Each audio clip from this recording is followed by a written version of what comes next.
जय हिंद साथियों, आप सभी का मेरे YouTube channel round to success में स्वागत है। दोस्तों, आज मेरा भी एग्ज़ाम था आरआरबी एनटीपीसी का, जैसा कि आप सभी जान ही रहे हैं। आरआरबी एनटीपीसी अंडर ग्रेजुएट का एग्ज़ाम चल रहा है। तो आज मेरा सेकंड शिफ्ट में एग्ज़ाम था। एग्ज़ाम जो है झलवा में था, Indian institute of computer education centre 2 के नाम से। यकीन माने वहाँ पे इतनी अव्यवस्था थी, क्या बताएँ। बेसिकली जाने और वहाँ पे एग्ज़ाम के जो एनवायरनमेंट था वहाँ पे, क्योंकि लगभग 500-600 मीटर पहले से रोड सड़क इतनी ज़्यादा ख़राब थी कि वहाँ पे आप सिर्फ पैदल ही जा सकते हैं। पानी भरा पड़ा था। और वहाँ पे अगर बात करें तो हम लोगों का एग्ज़ाम जो फर्स्ट फ्लोर पे था, और ग्राउंड फ्लोर पे जो है क्या नाम है, इंटरमीडिएट तक का स्कूल चल रहा था।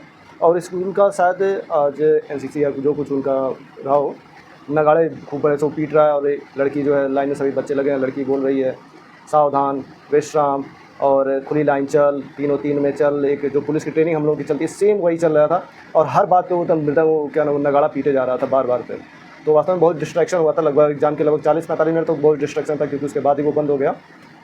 और कूलर भी लगे थे, वो बड़े वो इतनी तेज़ शोर कर रहे थे कि बहुत ज़्यादा दिक्कत महसूस हो रही थी। इन्वायरमेंट वास्तव में अगर देखा जाए तो एग्ज़ाम के पर्पज़ से सही नहीं था, क्योंकि अगर आप एग्ज़ाम दे रहे हो और इस तरीके से शोर हो रहा हो तो सही नहीं था।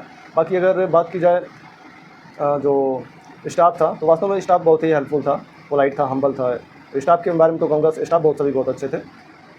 अगर हम एग्ज़ाम की बात करें तो एग्ज़ाम में आप सभी जानते हैं कि 100 क्वेश्चन आते हैं, 90 मिनट होते हैं। 30 क्वेश्चन मैथ के, 30 रीजनिंग के और 40 जीएस के। जीएस में एक्चुअली जी के जीएस, जिसमें साइंस भी रहता है, physics, chemistry, biology and history, अभी सारे टॉपिक्स उसमें आ जाते हैं। 40 क्वेश्चन रहते हैं। तो अगर मेरे पेपर की बात की जाए तो मेरा पेपर ठीक रहा। मैंने 92 क्वेश्चन अटैम्प्ट किए हैं। हालांकि मैंने कुछ पढ़ा नहीं था पिछले 1-1.5 महीने से, क्योंकि ट्रेनिंग चल रही है, जैसा कि आप सभी जानते हैं। यूपीपी की मेरी ट्रेनिंग चल रही है। तो वास्तव में मैं कुछ भी नहीं पढ़ पाया था, क्योंकि ट्रेनिंग के समय पे हाथ में थोड़ा चोट भी लगा था। ये हाथ जो है मेरा थोड़ा इसमें इंजरी है, तो इसलिए ज़्यादा मूव भी नहीं करता हूँ।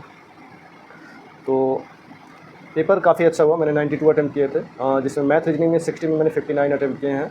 और मैं कॉन्फिडेंट हूँ कि मेरे 59 के 59 करेक्ट है। और 33 क्वेश्चन जो है मैंने जी के जीएस वगैरह में किए थे।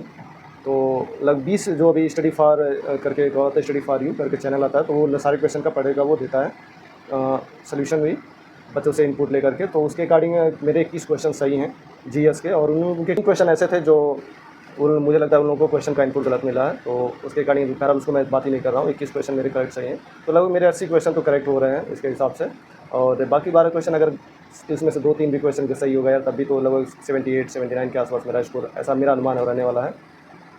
बात करें अगर पेपर के लेवल की, तो पेपर का लेवल वास्तव में बहुत ही ईजी था। इतने मैथ रीजनिंग के जो क्वेश्चन है ना, इतने आसानी से आप कर सकते हो कि पूछो मत। बहुत ज़्यादातर क्वेश्चन अगर देखा जाए रीजनिंग के, तो रीजनिंग के कोडिंग डिकोडिंग से ज़्यादा क्वेश्चन थे, या फिर क्या नाम है वो नंबर सीरीज़ में, नंबर और सिंबल सीरीज़ में। क्योंकि सारे पूछता था ना कि इस सिंबल के कितने पहले जो है सिंबल है और बाद में नंबर है, कुछ इस टाइप से क्वेश्चन था। या फिर नंबर सीरीज़ को दे करके पूछ लिया था उसने कि इनको अगर इंक्रीजिंग ऑर्डर अथवा डिक्रीजिंग ऑर्डर में रखें तो कौन सी संख्या चेंज नहीं हो रही है, कुछ इस तरीके अरेंजमेंट से भी क्वेश्चन थे। और सबसे ज़्यादा मुझे याद है लगभग 4 से 5 क्वेश्चन तो ऐसे थे, जैसे वो क्या कहते हैं, पहले से वो बाएँ से वो 30वें नंबर पे है, और दाएं से हो सकता है 18वें नंबर, 16 से कुछ टाइप के नंबर पे है। तो उसमें व्यक्तियों की टोटल व्यक्तियों की संख्या कितनी, उस पंक्ति में व्यक्तियों की संख्या, इस टाइप के 4-5 क्वेश्चन थे। तो बाकी जितने भी मैथ्स वगैरह के भी क्वेश्चन थे बहुत ही आसान थे। सिंपल इंटरेस्ट था, कंपाउंड इंटरेस्ट से शायद कोई क्वेश्चन नहीं था। नंबर सिस्टम से बहुत ज़्यादा क्वेश्चन थे, और ईजी क्वेश्चन, एज से रिलेटेड क्वेश्चन थे, बहुत ही सिंपल क्वेश्चन, अलजेब्रा से रिलेटेड क्वेश्चन थे।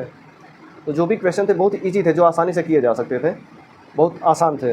के जी एस में अगर आपको जानना है तो भाई, अगर आप स्टडी फॉर यू को फॉलो करते हैं तो सच में आप वहाँ से आसानी से आइडिया लग जाएगा कि आपको कौन से टाइप के क्वेश्चन देते हैं आज, क्योंकि वो भी अच्छे टाइप के उनको इनपुट मिल जाते हैं। तो जो क्वेश्चन होते हैं सारे लगभग ठीक है, 2-4 क्वेश्चन इधर उधर होते रहते हैं, तो वहाँ से भी आप इनपुट ले सकते हो। अगर लेवल की बात की जाए तो यार वास्तव में लेवल काफ़ी लो है, मुझे लगता है बहुत ही आसान, क्योंकि इंटर लेवल का है भी, तो इसीलिए लेवल काफ़ी लो है। तो क्वेश्चन सारे आसान होंगे, बस आपको दिमाग एकदम क्या करना, शांत रखना। जितना दिमाग आपका शांत रहेगा उतना आसानी से आप क्वेश्चन ईजिली कर सकेंगे।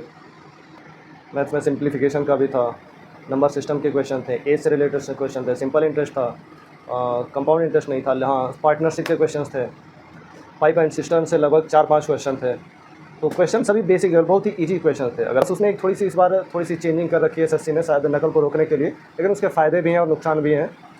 नकल को रोकने के लिए शायद एसएससी ने कर रखा, सॉरी एसएससी बोल रहा हूँ, टीसीएस ने क्या कर रखी है कि जैसे कि आप देखते हो किसी भी कोचिंग का या किसी चीज़ का हम पीडीएफ वगैरह निकालते हैं, तो बैक में क्या होता है, उसके बैकग्राउंड में उसका लोगो लगा होता है जो लाइट कलर का होता है। बाकी क्वेश्चन या जो भी कुछ रहते हैं वो पीडीएफ में वो डार्क कलर के में होते हैं। तो वैसे ही क्या किया इस बार टीसीएस ने, स्क्रीन पे क्या होगा, आपका रोल नंबर पूरा ऐसे लिखा रहा है जैसे हम लोग को अगर मिलता है कि हाई स्कूल इंटर की मार्कशीट मिलती है, तो उसमें उत्तर प्रदेश का माध्यमिक शिक्षा जो बोर्ड होता है वो पूरा लिखा होता है बैकग्राउंड में। बाकी सबका आपका डार्क कलर में आपके नाम, रोल नंबर वगैरह सब कुछ डिटेल लिखी होती है।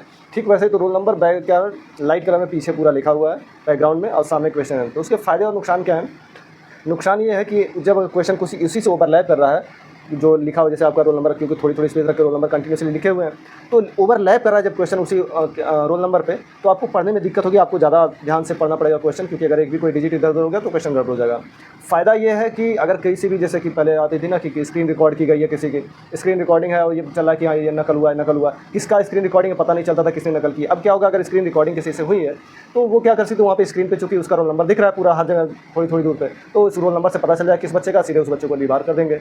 ये एक अच्छी चीज़ भी है, नुकसानदेह है। बहरहाल उसने अच्छा सोच के स्टेप लिया है, तो अच्छा ही है। उम्मीद है आप सभी भी अच्छा करेंगे। और जिनका भी क्वेश्चन एग्ज़ाम आगे हैं आने वाले 1.5 तारीख में, तो उन सभी के लिए best of luck. Thank you. जय हिंद।